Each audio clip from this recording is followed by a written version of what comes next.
Spelunky 2's release date felt like a national holiday. The first game is an absolute treasure and probably my favorite indie game of all time. As far as I'm concerned, Derek Yu is a master of game design. I mean, somehow he took relatively harmless elements like snakes, bats, and spiders, and created an environment where once they interact with each other, it turns into this Rube Goldberg-like chaos that became the game's defining feature. I don't think I've played anything else quite like it. It's a showcase of pure mechanics working at their best, and on top of that, you have a fully destructible world just brimming with secrets to find. It's perfect. But this raises an important question. If you wanted to make a sequel, how do you improve upon perfection? Well, you make it fresh again. Hey, I'm Snowman, welcome to another episode of Good Game Design. Let's talk about it.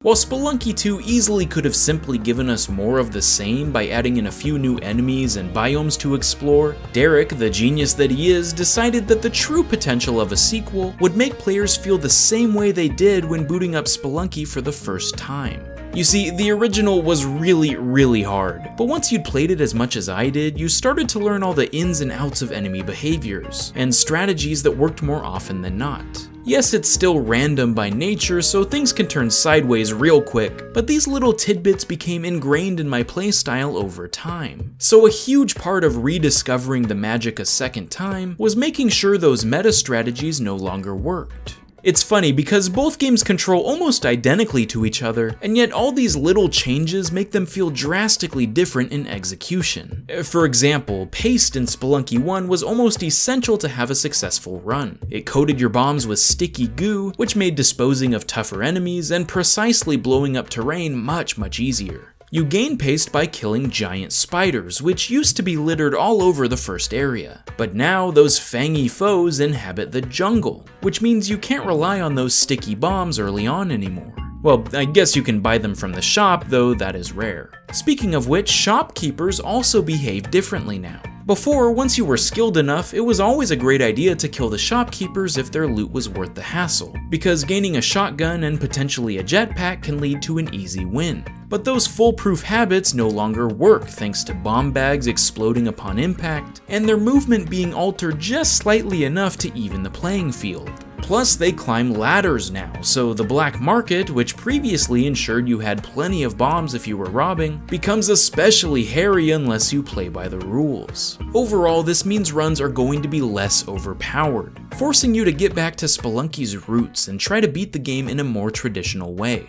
One of the biggest changes was to the Ghost. This was probably the most divisive addition in Spelunky 1. New players didn't like it because it enforced a time limit to each stage. After 2 minutes and 30 seconds, a giant invincible specter chased you down until you left the area. But again, once you knew how to handle it, you could use it to your advantage, by turning regular gems into diamonds, which are worth way more money. But now there are two major differences. After the ghost appears, it eventually splits into two smaller and faster ghosts, making it significantly harder to avoid.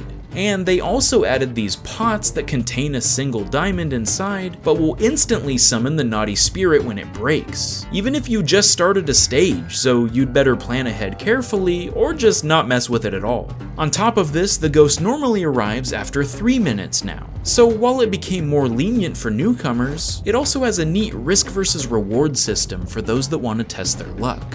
Great stuff. A lot of the game's memorable baddies make a return here, but are tweaked just enough to keep things interesting.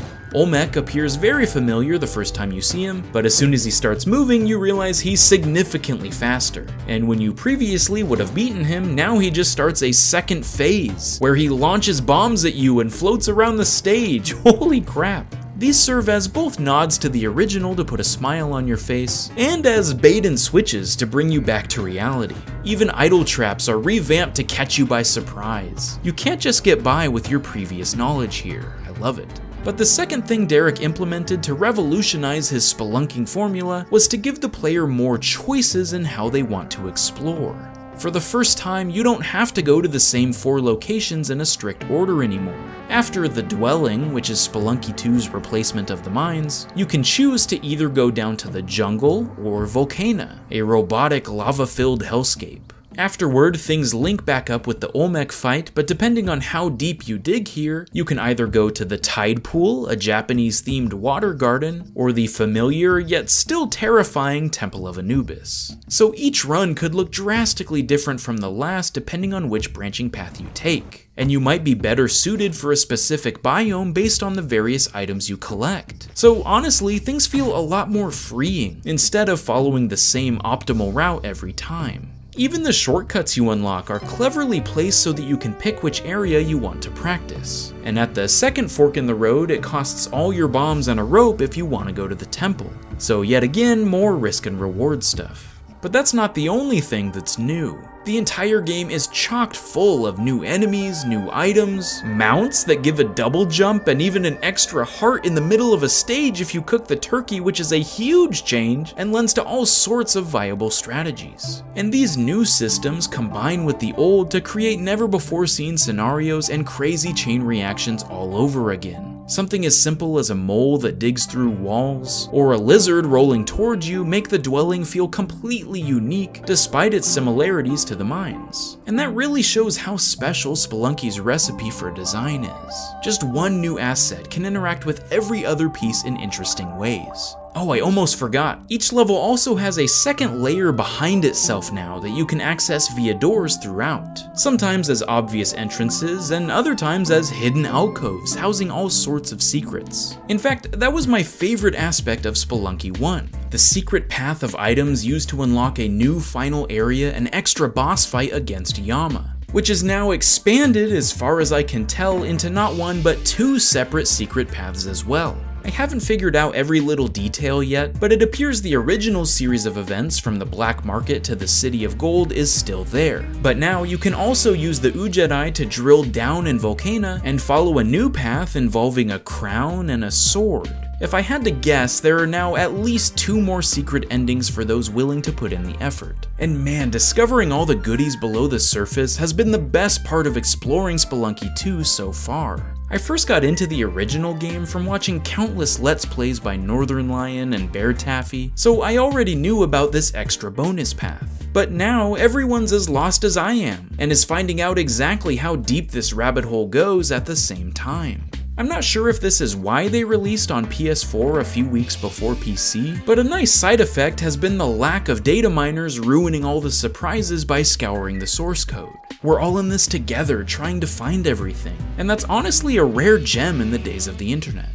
Yes, Spelunky is known for its challenge, and of course I want to conquer its trials eventually, but it's also a vast treasure trove of mysteries that can be just as enjoyable to uncover at your leisure. How the heck do I get to this secret shop? Ooh, an exclusive club. What's inside here? Oh my gosh! Man, I know there's a way to get this golden idol unscathed, I just can't figure it out yet. I am dying more times than I can count, but I'm loving every minute of it. Someone asked me on Twitter if they should play Spelunky 1 first or dive straight into 2, and I've sort of gone back and forth on that. While you do gain a large appreciation for the changes made in the sequel by knowing the original on a deeper level, it also could be a detriment because the muscle memory you develop might put you at a disadvantage compared to someone coming in totally fresh. I would say that Spelunky 2 is harder than the first, but again, that's coming from someone who has vast experience already. So maybe you'll have an easier time than me, who knows? What is for certain is that getting better at Spelunky and learning what makes the game tick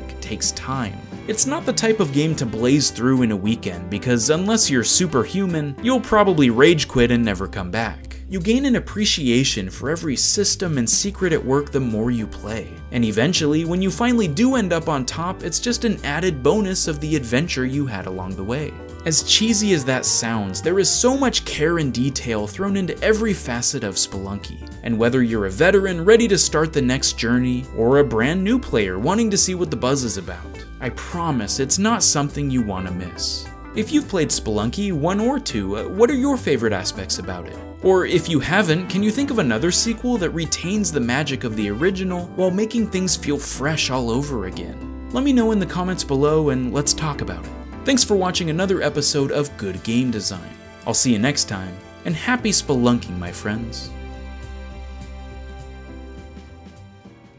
Hey, did you know that there's a Snowman Gaming merch store? That's right, if you're into wearing my face, this is the perfect place for you. We got t-shirts, tank tops, mugs, stickers, phone cases, you name it. Personally, I recommend the Snow Globe sunbathing design. It's so pretty. Check it out at teespring.com/store/snowmangaming. It's a great way to help support the channel and get some frosty swag at the same time. Bye-bye.